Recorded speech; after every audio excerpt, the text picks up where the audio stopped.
ఒకటి ఆశ్రయించుకుని ఉంటాయో శక్త్యా లోభయితున్నాహం ఐశ్వర్యేణ ధనేన వా అనన్యే రాఘవేణాహం భాస్కరేణ ప్రభాయధ అంటుంది సీతమ్మ.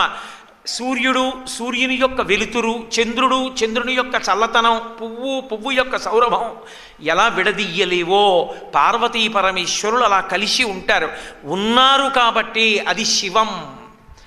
ఈ శరీరం ఎందుకు శివం? ఇది మాట్లాడుతోంది కాబట్టి. ఈ శరీరం అమ్మవారైతే లోపల చైతన్యం పరమశివుడై ఇద్దరు కలిసి ఉన్నారు కాబట్టి శివం. దీన్ని చైతన్యం వదిలిందనుకోండి శవం. ఆ రెండు కలిసి ఉంటేనే ప్రయోజనం, విడిపోతే అయోమయం. ఆ సృష్టికి అర్థం లేదు ఇంకా. అలా మీరు తత్వత చూస్తే సృష్టి అంతా వాళ్ళిద్దరి యొక్క ఆలింగన స్వరూపం, ప్రయోజనకరమై ఉన్నది కాబట్టి.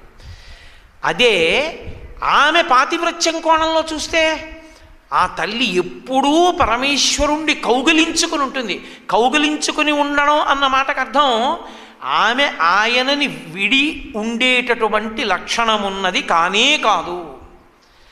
ఆమె తనంత తానుగా ఆదిశక్తి. కానీ ఆమెకి అత్యంత అసహ్యకరమైన విషయం ఏమిటి అంటే తన గురించి స్తోత్రం చేస్తే ఆవిడికి కోపం, చిరాకు వస్తుంది ఆవిడికి.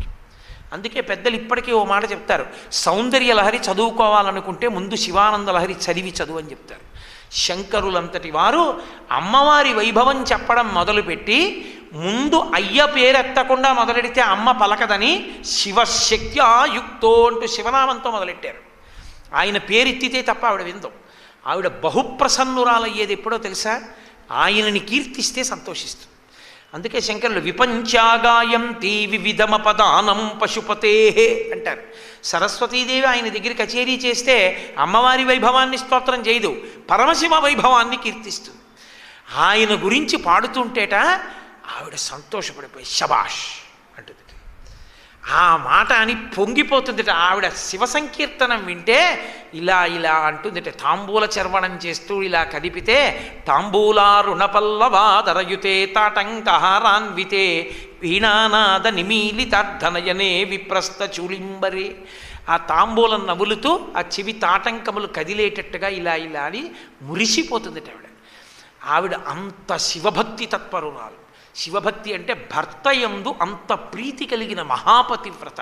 అందుకే వ్యాసుడు లలితా సహస్రంలో ఆవిడ్ని స్వాధీన వల్లభ అని పిలిచాడు. భర్తని స్వాధీనం చేసుకుంది అన్నారు. భర్తని స్వాధీనం చేసుకుంది అంటే ఇలా చూపించి కాదు, కైకమ్మల కోపగృహంలోకి వెళ్ళి కాదు. ఎలా స్వాధీనం చేసుకుంది అంటే సీతమ్మల ప్రియాతు సీతారామస్య దారాహ పితృకృత ఇది గుణాద్రూప గుణాఛాపి ప్రీతిర్భూయోభ్యవర్ధత అంటారు వాల్మీకి మహర్షి. అనువర్తించి ఆయన ఆమెను సంప్రదించకుండా ఉండలేక మనసులో స్మరించకుండా ఉండలేని స్థితిని కల్పించింది. ఎంత అనువర్తించిందంటే ఆయన మరిచిపోయాడు తన పనులు తాను. ఆయన ఏది అక్కడే ఉన్నా ఆయన కనపడదు. ఏమే అంటే అక్కడే ఉంది ఉత్తరీయం అంటుంది, అన్న తర్వాత ఇక్కడే ఉంది అని తీసి మెళ్ళ వేసుకుంటాడు. అంటే ఆయన మనస్సుని ఆమె మనస్సుగా తీసేసుకుంది ఆవిడ. ఇప్పుడు ఆయన మంచి పనులు కాదు, ఏ పని చేసినా ఉత్తినే చెప్పడం. ఏదో భార్య యందు ఆయన స్వాధీనుడైపోయి చెప్పకపోతే చంపేస్తుందని చెప్పడం కాదు, చెప్పకుండా ఉండలేనంత ప్రేమ. పేపర్ ఎందుకు చదువుతావు? ఒక్కొక్కరు చూడండి, ఏమి లేదండి వాళ్ళ పేపర్లో విశేషాలంటాడు. మరి ఎందుకు చదివామన్నారనుకోండి, చదవకుండా ఉండలేక. పోని వాడు చెప్పాడని వీడు ఊరుకుంటాడు, వీడు తీసి చదువుతాడు, వీడు తీసి చదివి అంటాడు అబ్బాయి నిజమే ఏం లేదు ఇవ్వాలంటాడు. మరి వాడికి చెప్పాడుగా ఎందుకు నీకు సమయం వృధా అంటే వాడికి వాడు అనుభవించాలి ఇవాళ ఏం లేవని తెలుసుకోవడానికి. పేపరు చదవకుండా ఉండలేక చదివినట్టు పరమేశ్వరుడు పార్వతీదేవితో చెప్పకుండా ఉండలేక చెప్తాడు. అందుకే మీకు సమస్త వాంగ్మయం వాళ్ళిద్దరి ప్రబోధంగానే వస్తుంది. ఆవిడ అడుగుతుంది కేనోపాయే నలఘునా అంటుంది, శ్రీరామ రామ రామేతి అని ఆయన అంటాడు. వాళ్ళిద్దరి రూపంలో వాళ్ళిద్దరిది అంత ప్రేమ. పువ్వు మీద తుమ్మిదకు ఉండేటటువంటి ప్రేమ పరమ సహజం. అది తేనె కోసం పెడుతోందండి పువ్వు దగ్గరికి అన్నాడు అనుకోండి, అంతకన్నా అసహ్యకరమైన మాట ఇంకోటి లేదు. తేనె కోసమే పెడితే, నేను ఓ తేనె సీసా పెడితే అక్కడ తేనె గిన్నెలో పోసి పెడితే పళ్ళెంలో తుమ్మిదలన్నీ వచ్చి వాలాలి. ఒక్క తుమ్మిద వాలుతుందా? ఒక్కటి రాదు. మరి ఒక్క తుమ్మెద తేనె కోసమే పువ్వు దగ్గరికి వెళ్ళేదైతే పళ్ళెంలో తేనె పోస్తే ఎందుకు రావట్లే? పువ్వులోని తేనె దానికి ఇష్టం. అర్జున వృక్షాన్ని చుట్టుకోవడంలోనే ఆ మల్లెతీగకి ఇష్టం. శివుణ్ణి కౌగిలించుకోవడంలోనే శివాకిష్టం. ఆ మల్లె పువ్వు మీద వాలి తేనె తాగడమే ఆ భ్రామరికి ఇష్టం, ఆ భ్రమరానికి ఇష్టం. అది వాళ్ళిద్దరి అనుబంధం. అది నువ్వు అర్థం చేసుకోవాలి. వాళ్ళు జగతపితరం వందే పార్వతీ పరమేశ్వరం. కాబట్టి సప్రేమ భ్రమరాభిరామ వసకృత్సద్వాసనాశోభితం. ఆ పరమశివుడు విశేషమైనటువంటి సువాసనలు వెదజల్లుతూ ఉంటాడు బాహ్యమునందు కూడా.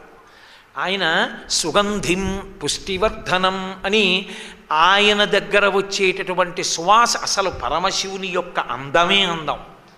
అందుకే లింగపురాణంలో అసలు శివస్వరూపం గురించి చెప్తూ ఘృతరీతి ఘనీభూతం సచ్చిదానంద విగ్రహం అంటారు. అప్రాకృత శరీరం తం అతిమన్మధరూపిణం ఘృతరీతి ఘనీభూతం సచ్చిదానంద విగ్రహం. అది ఘనమైనటువంటి సచ్చిదానంద స్వరూపం. దాని వైభవం అలా ఉంటుంది.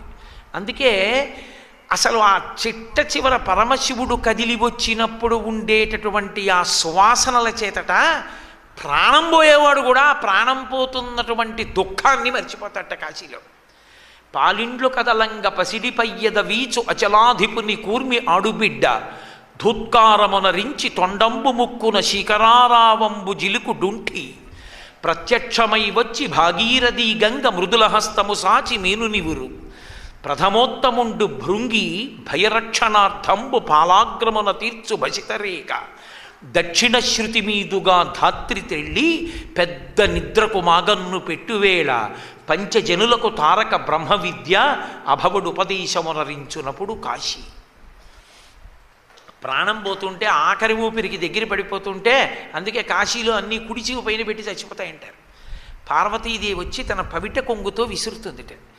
గంగమ్మ పైకి లేచొచ్చి తన చల్లని చేతితో నిమిరితే భృంగి విభూతి పెడితే విఘ్నేశ్వరుడు తొండంతో ముక్కుకి ఊపిరి అందిస్తుంటే అప్పుడు మహానుభావుడు పరమేశ్వరుడు కదిలి వచ్చి దగ్గర కూర్చుని ఆ కుడి చెవిలో వంగి తారకం చెప్పడం కోసం ఇలా వంగుతుంటే ఆయన ఒంటి మీద వస్తున్నటువంటి సువాసనలను ఆఘ్రాణించి ఆయన వంక చూసి ఆయన రూపాన్ని చూసి ఆయన రూపం అంటే ఎంత అందమైందంటే లోకంలో అందగాడని మనం కీర్తిస్తాం. కందర్పదర్ప రసుందర దివ్యమూర్తే కాంతా కుచాంబురుహ కుట్మలలోల దృష్టే అని అటువంటి శ్రీ మహావిష్ణువు మనసు పారేసుకున్నారు.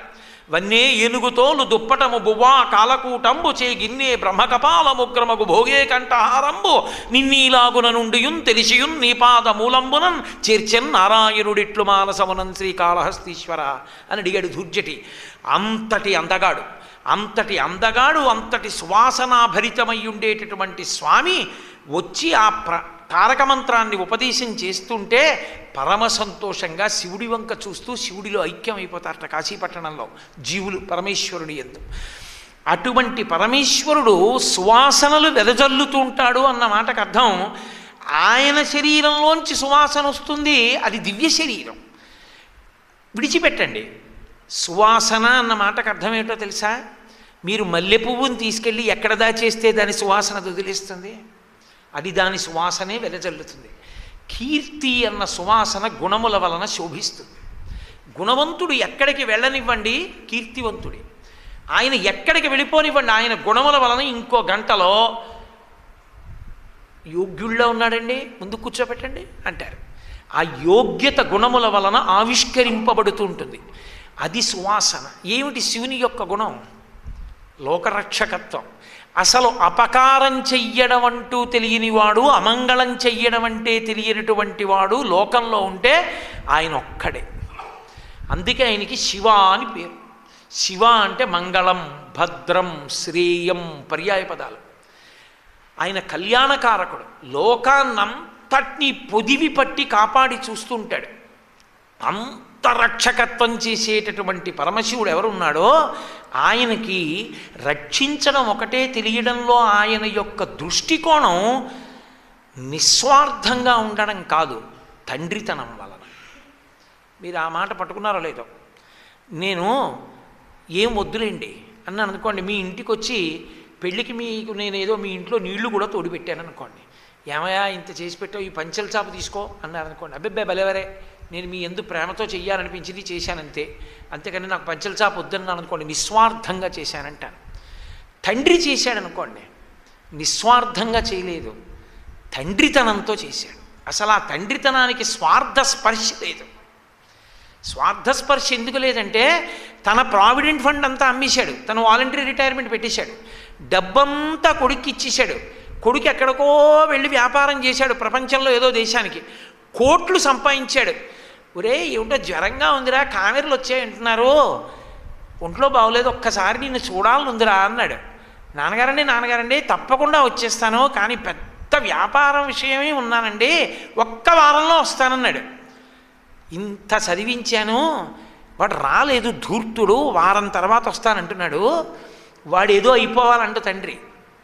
ఫోన్లేవే, వాడికి ఏమి ఇబ్బందో, పెద్దవాడిని అయిపోయాను, ఇప్పుడు వాడు వస్తే ఉంటానా, వాడు రాకపోతే ఉండనా, పాపం వాడు వృద్ధిలోకి రావలసిన వాడు, వాడు వచ్చి చూసి వెళ్ళడంలో వాడి వ్యాపారం పాడైపోయిందనుకో, ఏమిటి ప్రయోజనం, ఫోన్లే వారం పోయాక రాని అంటాడు.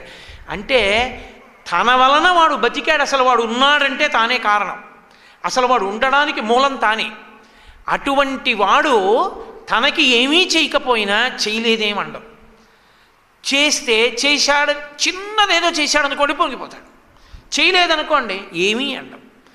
అది నిస్వార్థంతో చేసేవాడు కాడు, తండ్రి లక్షణం అది, తల్లి లక్షణం అది. వాళ్ళకి ప్రేమ తప్ప ఇంకొక భావన లేదు. అందుకే ఒక్కొక్క చోట చూస్తే ఆశ్చర్యకరమైన సందర్భాలు కనపడతాయి. నేను ఒకప్పుడు హాస్పిటల్కి వెళ్ళా, ఒంట్లో బాగుండకపోతే, జ్వరంగా ఉందని. నాకు ఉపన్యాసాల్లో పరిచయమైన ఆవిడే, పేర్లు ఎందుకు చెప్పాలి బాగుండదు, ఆవిడ పాపం, ఆవిడికి జ్వరం వచ్చింది, నాకు తెలియదు ఆవిడ సంగతి అదని. ఆవిడ నన్ను చూడగానే లేచి నిలబడి నమస్కారం చేశారు. అయ్యో అమ్మ కూర్చోండి, మీరు జ్వరంగా ఉన్నారు, నేను జ్వరంగా ఉన్నాను, ఇక్కడ గౌరవాలు మర్యాదలు ఏమిటో, మా అందరం రోగులమే, కూర్చోండి అన్నాను. భవరోగానికి తోడు ఇదో రోగం, కూర్చోండి. ఆవిడ కూర్చుంది, నేను కూర్చున్నాను. లోపల నుంచి ఒక ఆయన బయటకు వచ్చాడు.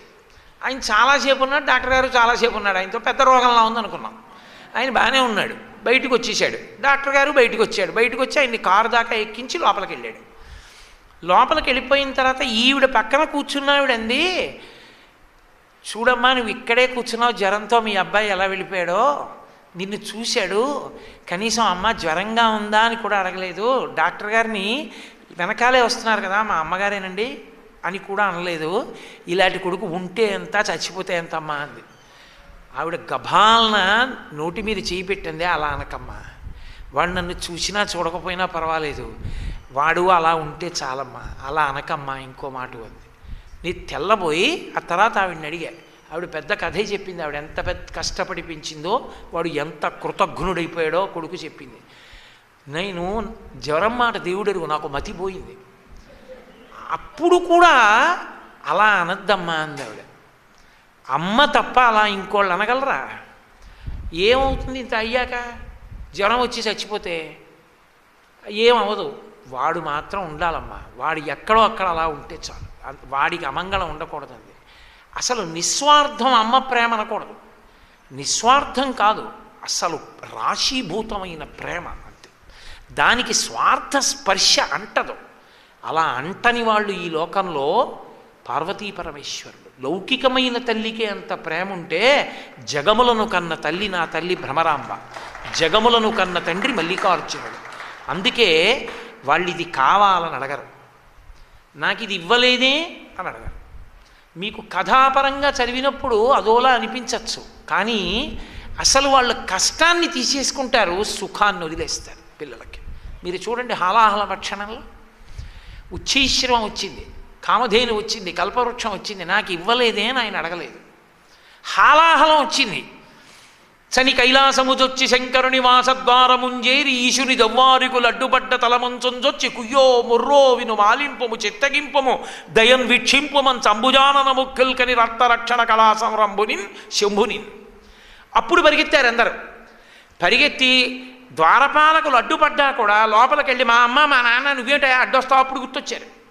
పరిగెత్తికెళ్ళి నేనంటాను ఆ మాట, వాళ్ళు అనరు. అయ్యా పరమశివ, హలాహలం తరువుకొచ్చేస్తోంది, చంపేస్తోంది, రా రా రా అన్నారు. పరిగెత్తుకొచ్చాడు మహానుభావుడు. ఏవిరా, ఎందుకు రా అరుస్తున్నారు?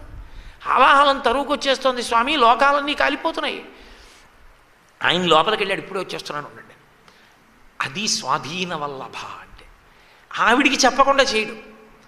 ఆవిడ దగ్గరికి వెళ్ళాడు. వెళ్ళి పార్వతీ చాలా ముఖ్యమైన మాట, తర్వాత చేద్దుగానిలే, ఇల్లరా పక్కకి తీసుకెళ్ళి నీతో మాట చెప్పనా, కంటే జగముల దుఃఖము వింటే జలజనిత విషపు వేడిమి ప్రభువయ్యుండుట ఆత్తుల ఆపద గెంటించుట దానఫలము దానం కీర్తి మృగాక్షి. చూసావా పిల్లలు ఎలా ఏడుస్తున్నారో లోకాలన్నీ. తల్లి తండ్రి మనం బతికుండి ఎందుకు, శక్తి ఉండి రక్షించకపోతే పిల్లల ఏడుపులు వినలేను. వెళ్ళి భక్షింతు హాలాహలమును శిక్షింతును మధుర సూక్ష్మ ఫలరసము క్రియన్ రక్షింతు ప్రాణికోట్లను వీక్షింపుము నీవు నేడు వికచాబ్జముఖి. అలా చూడు పార్వతి, తినేస్తాను ఆ హాలాహలం నేను బుచ్చేసుకుంటాను. ఏమండి హాలాహలం మీరు బుచ్చేసుకుంటే మరి వాళ్ళంటే బతుకుతారు నా పసుపు కుంకాలు అని ఆవిడ అనలేదు. మీ ఇష్టం ఏదో చేయండి అంది ఆవిడ. ఇది చాలా గమ్మత్తు. ఈ మాట తీరు ప్రతి ఇంట్లో ఉంటుంది. చూడండి, కొడుకు ఒరే వేసవికాలంలో అమ్మ నేను ఉండలేకపోతున్నాను రా, చాలా ఒక్క పెట్టేస్తోంది, వానలా పట్టలేదు, 365 రోజులు ఎండలేరా, ఒక్క ఏసీ కాస్త హాల్లో కూడా పెడితే కాస్త అక్కడ కూర్చుని ఏమైనా చదువుకుంటానంటే, నాన్నగారు ఎందుకండి కరెంట్ అయితే బోల్డ్ అయిపోతుంది, బెడ్రూమ్లోనే కూర్చుని చదువుకోండి, ఒక ఏసీ వేయించానుగా అంటాడు. తప్ప అలాగే నాన్నగారండి హాల్లో కూడా ఒకటి వేయిస్తానులేండి అని కొడుకు అనడం. ఈ పెద్ద ఆయన ఏదో కొద్దిగా కూడబెట్టుకుంటాడు. నాన్నగారండి ఆఫీస్లో తప్పుడు పని చేశాను, డబ్బు కట్టమన్నారు, ఉద్యోగం పోతుంది, నాన్నగారండి మీ దగ్గర ఉన్న 1,00,000 నాకు సర్దుతారా అంటాడు. ఉండరా అని లోపలికి వెళ్ళి విషయ పాపం వాడు వృద్ధిలోకి రావలసిన వాడు ఆఫీసులో దెబ్బతిన్నట్ట, పోన్లే ఉన్నంతకాలం ఉంటామా, చల్లగా చూస్తే ఈశ్వరుడు ఉంటాం లేకపోతే పోతాం, వాడి ఉద్యోగం పోతే మన ఇద్దరికి 1,00,000 కాపాడుతుందా, వాడికి ఇచ్చేద్దాం అనుకుంటున్నానే అంటాడు. ఇచ్చేయండి అందావిడే. ఆవిడికి పిల్లల మీద ప్రేమే, మీ ఇష్టం వచ్చినట్టు చేయండి అంటారు. అలాగే అంది అమ్మవారు. అంటే వింటున్న శుకుడు గుండెలు బాదుకున్నాడు. అమ్మో అమ్మో అమ్మో పసుపు కుంకాలు కదండి ఏదైనా ఇచ్చేస్తారు, కానీ హాలాహలం శివుణ్ణి ఎలా తెలియమంది అంటే, మృంగిడివాడు విభుండని మృంగిడిదియు గరళమనియు మేలని ప్రజకున్ మృంగమనే సర్వమంగళ మంగళసూత్రమునెంత మది నమ్మినదు. ఆవిడే సర్వమంగళ, అందరి మంగళసూత్రాలు ఆవిడ వల్ల నిలబడతాయి. నా మెళ్ళలో మంగళసూత్రం ఉండగా ఆయనకేమవుతుంది, విషం తాగితే తాగేమంది ఆవిడ. పిల్లల కోసం ఆయన విషం తాగాడు, పిల్లల కోసం విషం ఆవిడ తాగమంది. జగత పితరవ్ వందే పార్వతీ పరమేశ్వరవ్ అని 2 చేతులెత్తి కాళిదాస మహాకవి నమస్కారం చేశాడు. ఇంతకన్నా నేనేం చెప్పలేని వాళ్ళ గురించి, వాళ్ళు తల్లిదండ్రులు అంతే, వాళ్ళకేం అక్కర్లేదు. అంత రాశీభూతమైన ప్రేమ. పాపాలు పాపాలు పాపాలు చేసి చచ్చిపోతే నీకు ఒక్క శరీరం కూడా ఇవ్వను, చావు అలా నరకంలో కుళ్ళబొడి చేస్తారు నిన్న అనొచ్చు. పోన్లే ఇంకో శరీరం ఇస్తానా, పాపం పోగొట్టుకుని మళ్ళీ ఇప్పటికైనా చేసుకొని ఇంకో శరీరం ఇస్తున్నాడు.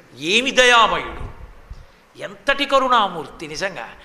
ఆయనే కానీ ఈసారి నీ లెక్కలు బాగా చూస్తాను, ఇప్పుడు ఇంకెవ్వని నీకు శరీరం అన్నాడు అనుకోండి, మన బతుకేమిటి, తక్కువ పాప అలా చేసేవన్నీ. మహానుభావుడు ఎంత కరుణామయుడై మళ్ళీ శరీరాలు ఇస్తూనే ఉన్నాడు. ఎవడిస్తాడు శరీరం ఈ జన్మలో అంటే, ఓ తల్లి ఎన్ని జన్మలకి నాకు తల్లి ఆవిడే, ఎన్ని జన్మలకి నా శక్తి ఆవిడే, ఎన్ని జన్మలకి నా తండ్రి ఆయనే. ఇదే శ్రీశైల పర్వతం మీద పరమాచార్య స్వామి వారి సత్యదండం పైకెత్తి అరిచారు. ఎన్ని జన్మలెత్తినా చంద్రమౌళీశ్వరుడే నా తండ్రి అని అరిచారు ఆయన. మల్లికార్జున లింగాన్ని దర్శనం చేసి కందుల ధార కారిపోతూ నీళ్లు, ఆనందం పట్టలేక 100 సంవత్సరములు బతికిన పరమాచార్య జీవితంలో అలా అరవల. సత్యదండాన్ని పైకెత్తి పట్టరిచారు. ఎన్ని జన్మలెత్తినా మల్లికార్జునుడే నాకు తండ్రి అని. అంటే శంకరుల హృదయాన్ని పొంది ఎంత పరవశించిపోయారో. వాళ్ళు నాకు తల్లిదండ్రులు అయ్యి ఉండగా ఎన్ని జన్మలెత్తితే నాకు నష్టమే ఉంది, నాకు పర్వాలేదు, ఒక్కటుంటే చాలు, ఆయన పాదముల దగ్గర మనస్సు నేను పెట్టగలిగితే చాలన్నారు. అటువంటి కరుణామూర్తులు. అందుకే అందరూ భయపడుతుంటే తన చుట్టూంచుర సంఘముంజై జయధ్వానంబులన్ బొబ్బిడన్ ఘన గంభీరవంబుతో శివుడు లోకద్రోహి హుంపోకు రమ్మని కింగేల తెమల్చి కూర్చి కడిగా నంకించి జంబూపలంబున సర్వంకషమున్ మహావిషమునాహారించే హేలాగతి. అందరూ భయపడి హడిలిపోతుంటే ఆయన ఒక్కడే ముందుకొచ్చి హాలాహలాన్ని పట్టుకుని ముద్ద చేసి పిడచ చేసి నోట్లో పెట్టుకుని మింగాడు. చటుక్కుని మింగి ఇచ్చావు. ఉదరము లోకంబులకును సదనంబకు తెరిగి శివుడు చటుల విషాగ్నిన్ కుదురుకొని కంఠబిలమున పదిలంబుగా నిలిపే సూక్ష్మ ఫలరసము క్రియన్. అది మింగేస్తే కడుపులో ఉన్న లోకాలు పోతాయి, వదిలేస్తే ఊర్ధ్వలోకాలు పోతాయి. ఇక్కడ పెట్టుకుని ఉండిపోయాడు. ఎన్ని మాటలైనా చెప్పచ్చు. నా కోసం ఒక్క కిస్మిస్ పండు మింగకుండా కక్కకుండా కంఠంలో పెట్టుకుని ఒక గంట ఉండండి అనండి. ఎప్పటి నుంచి ఉన్నాడు ఆయన కర్మ. తెల్లటి ఒళ్ళు, తెల్లగా ఉండడం అంటే పిచ్చి లోకంలో.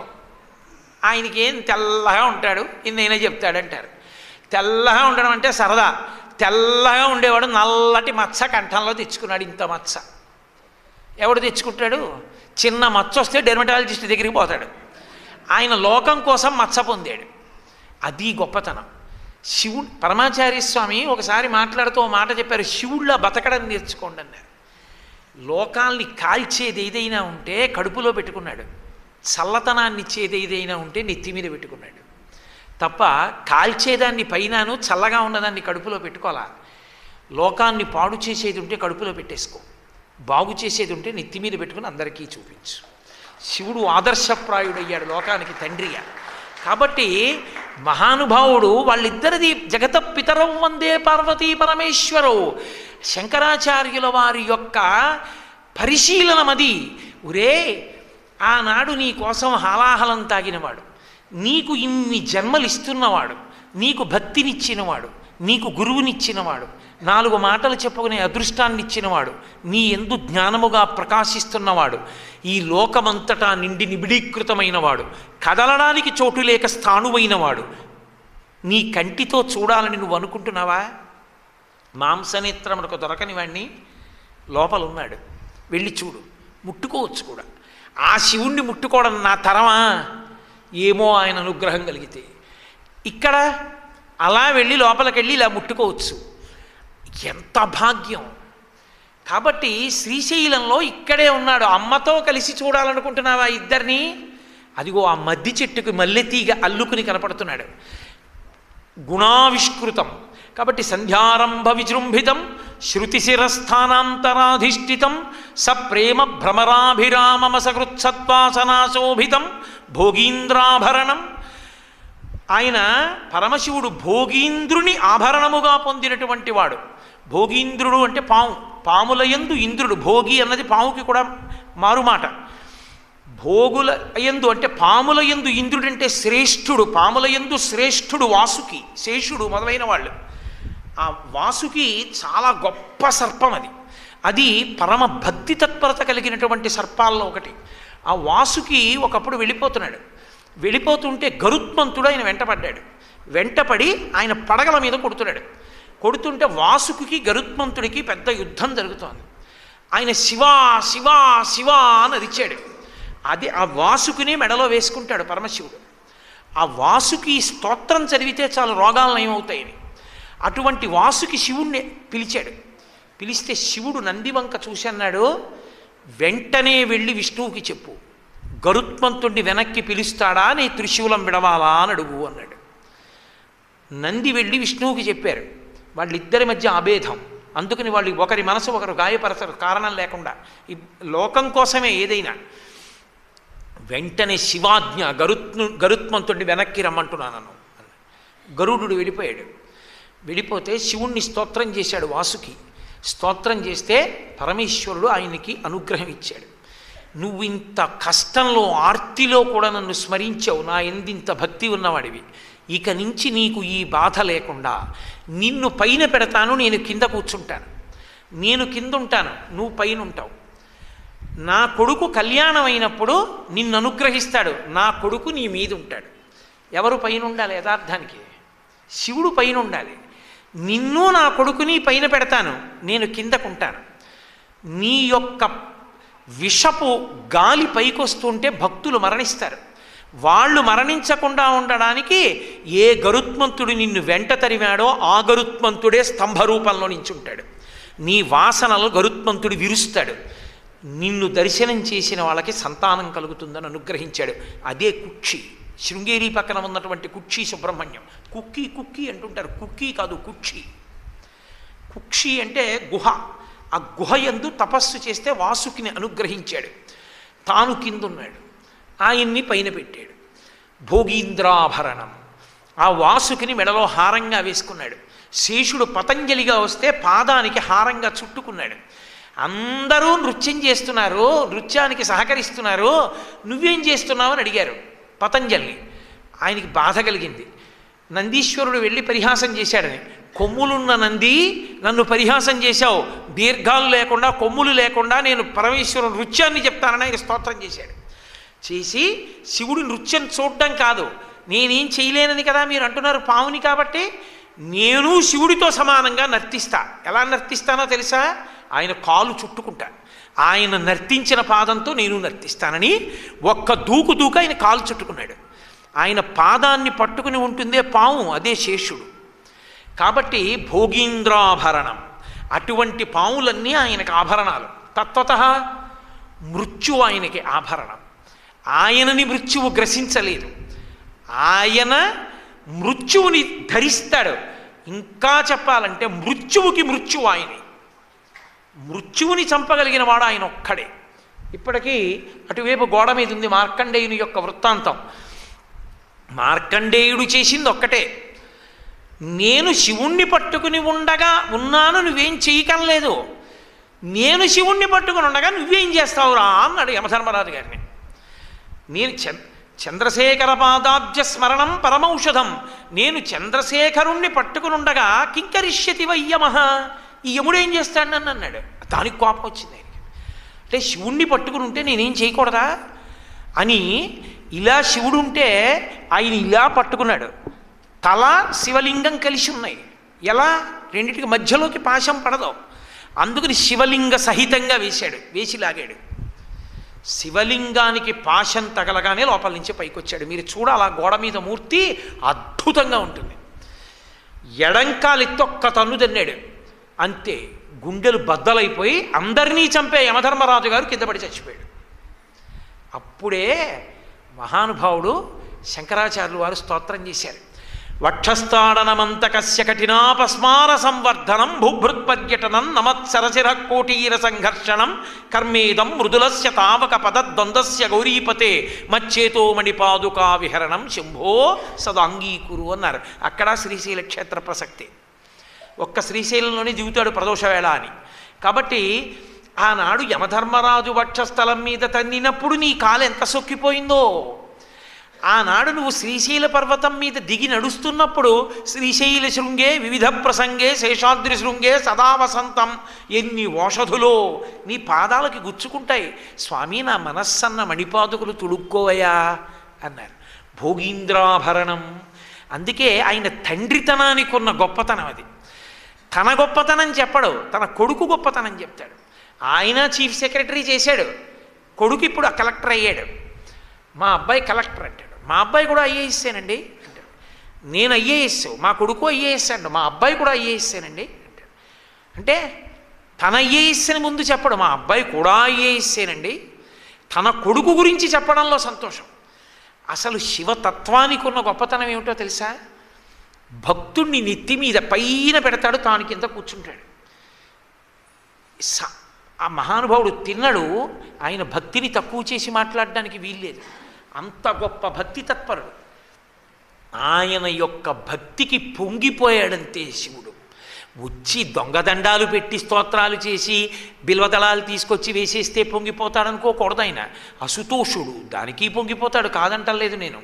కానీ మనసున్న చోట ఆయన పరవశించిపోతాడు, నెత్తి మీద పెట్టుకుంటాడు.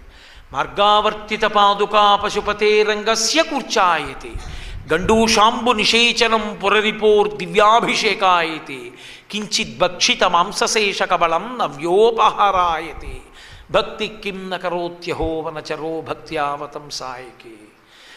ఆయన ఎంగిలి నీళ్లు నోట్లో పట్టుకొచ్చి